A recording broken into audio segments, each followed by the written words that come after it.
নমস্কার বন্ধুগণ, আমি স্নেহা আবারও চলে এসেছি একটা পাঞ্জাবির কলকা আর্ট নিয়ে। এটা আমাদের সেই স্যারের আইবুড়ো ভাতে দেবো বলেই পাঞ্জাবিটা অ্যাকচুয়ালি রেডি করছিলাম। তাই আমি আগেও জানিয়েছিলাম আমাদের স্যারের আইবুড়ো ভাতের থিম ছিল নীল, তাই পাঞ্জাবিটাও আমরা নীল করছিলাম।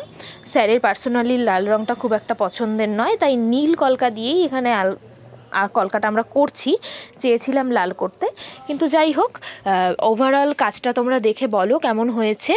যদিও স্যারের এবং অন্যান্য স্টুডেন্টদেরও ভীষণ পছন্দ হয়েছে কাজটা। এই ঝুমকোটা একটু ডটসের ওপরেই করলাম, ভেবেছিলাম লাইনিং করব, কিন্তু চেনটা ডট করলাম আর একটা পদ্ম ফুল অ্যাড করলাম। দেখো তোমরা কেমন হয়েছে, দেখে জানিও। আর তারপরেই চলে যাচ্ছি ওই ময়ূরটাতে।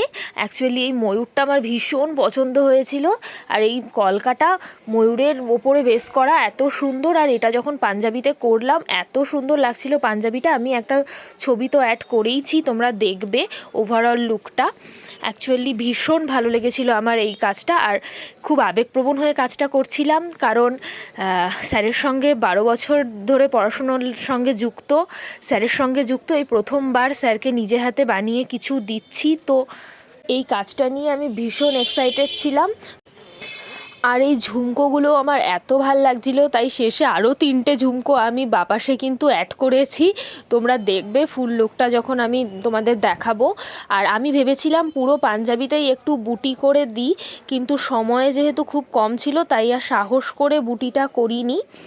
আর যেহেতু খুব তাড়াহুড়োর মধ্যে কাজটা সারতে হয়েছে, ফিনিশিংটা কিন্তু আমার খুব একটা মন মতো হয়নি।